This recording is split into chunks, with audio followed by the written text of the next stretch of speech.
सभी लोगों का रीट की बात चल रही थी। 2021 के अंदर रीट जो जारी हुई है उसके आप लोगों के लिए 2021 में एक बात नहीं है कि इसमें सजीव और निर्जीव टॉपिक को भी जोड़ा गया है।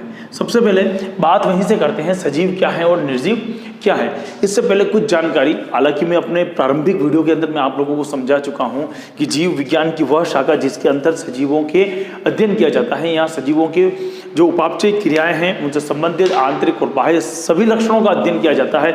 उसे हम क्या बोलते हैं? उसे बोलते हैं हम जीव विज्ञान। सुनना, जीव विज्ञान, विज्ञान की वह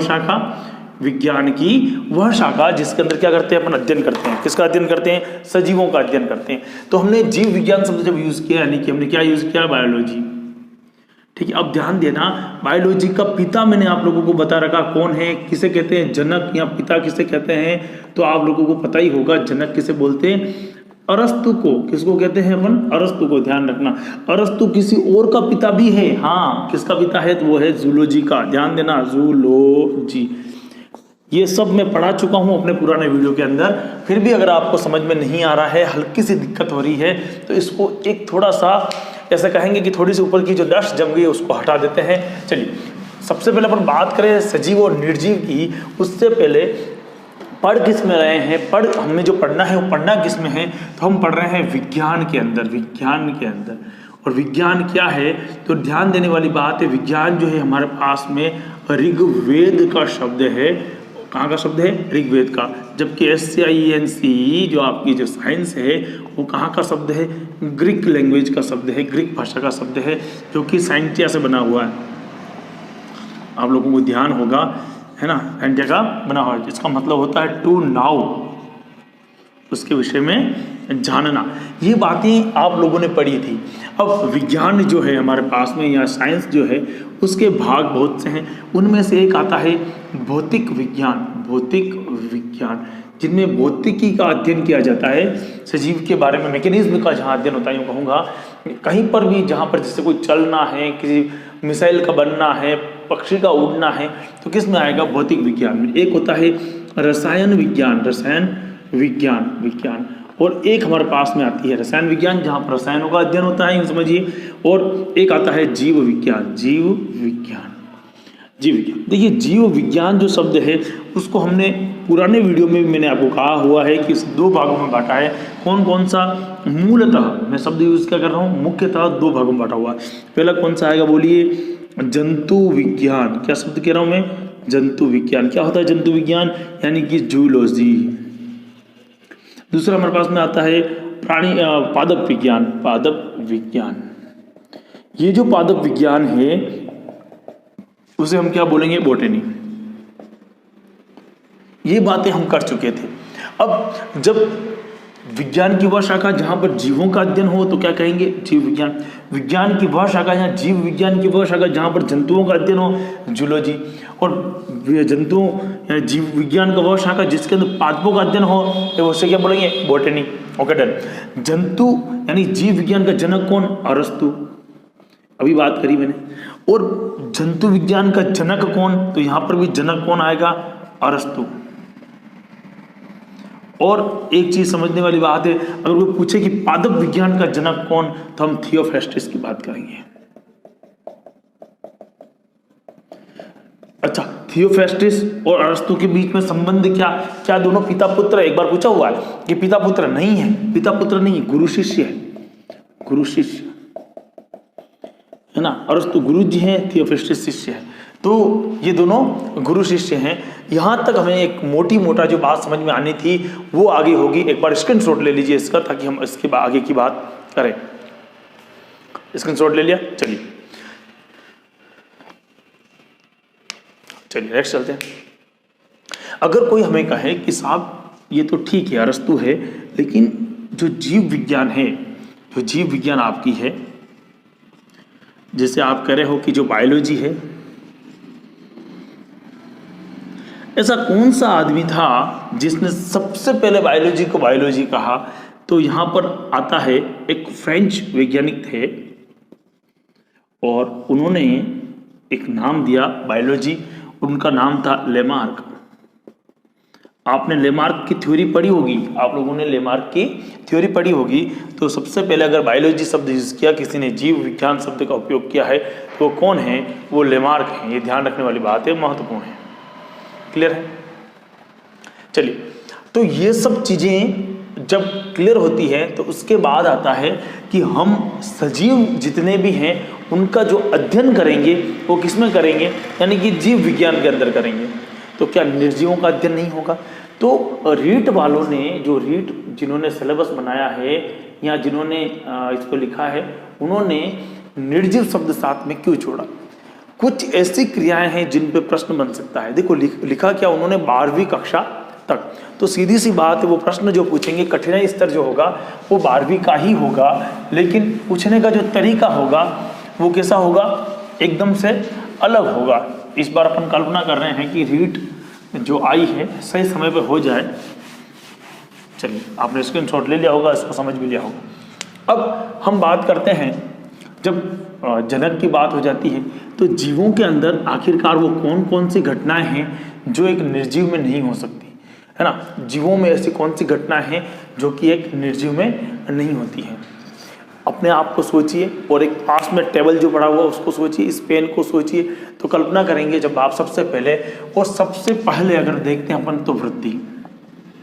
देखिए, वृद्धि एक ऐसी कला है, या ऐसी कहूँगा सजीवों के पास में है कला है जो किसी भी निर्जीव के पास में नहीं होती। एक प्रश्न पूछा था कि निम्न में से किसमें उत्क्रमणीय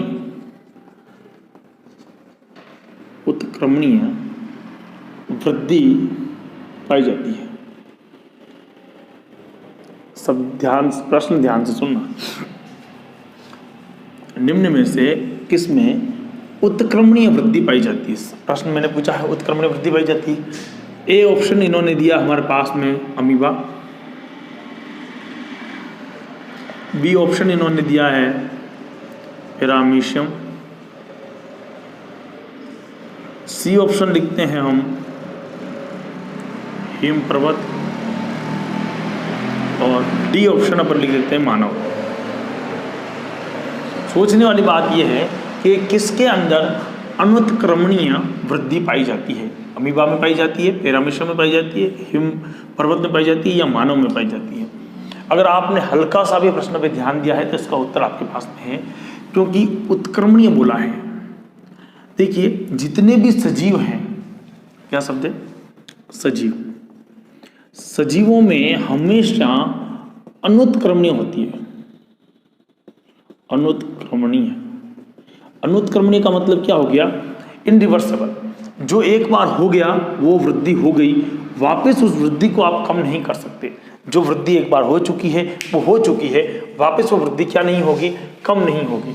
तो देखिए, यहाँ पर पैरामीशियम अमीबा जो है वो सजीव है, पैरामीशियम भी सजीव है, मानव भी सजीव है, लेकिन हिम पर्वत जो है वो सजीव नहीं है।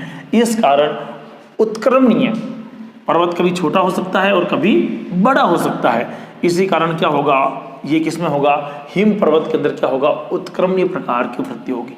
रीट में इसी प्रकार के प्रश्न पूछेंगे। रीट के जो पेपर आएगा उसमें इसी प्रकार का प्रश्न होगा। आपको क्या लगा? वैसा पूछेगा, है ये सजीव है, ये निर्जीव है, कौन कौन से सजीव है, इसमें से कौन कौन से निर्जीव है?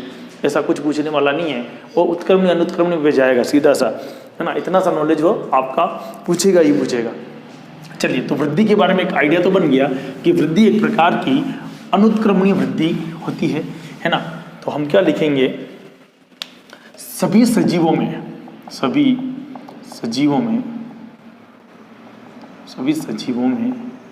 वृद्धि होती है। वृद्धि का गुण होता है। ये एक अभिलाक्षणिक गुण है। कैसा गुण है? अभिलाक्षणिक। ध्यान देने वाली बात यह है कि वृद्धि का गुण कैसा है? अभिलाक्षणिक गुण है। यानी कि वृद्धि जो है वो सभी सजीवों में होती है, यानी कि सभी सजीवों के अंदर वृद्धि होगी। तो सजीवों का गुण क्या हो गया? ये सजीवों के लिए क्या है? वृद्धि क्या है? एक अभिलाक्षणिक गुण है। दूसरी चीज, जो वृद्धि है, जो सजीवों में जो वृद्धि हो रही है, ये कैसी होती है? लगातार वृद्धि होती है। तो सजीवों में अनुत्क्रमणीय क्रमणीय वृद्धि होती है। वृद्धि कैसे होगी? अनुत्क्रमणीय होगी, यानी कि एक बार जो वृद्धि हो गई वो निश्चित रूप से वृद्धि हो चुकी है, बार बार इसमें परिवर्तन नहीं होगा किसी भी प्रकार का। और क्या ऐसा गुण है वृद्धि के अंदर? लेकिन जो निर्जीव होते हैं उनमें वृद्धि नहीं होती। पहली बात तो वृद्धि नहीं होती, यदि होती है तो कैसी होती है? उत्क्रमणीय, यानी कि वो घट भी सकती है और बढ़ भी सकती है। इसीलिए हमने यहाँ पर शब्द क्या यूज किया? अभिलाक्षणिक गुण किसका है? सजीवों के लिए ये अभिलाक्षणिक गुण है।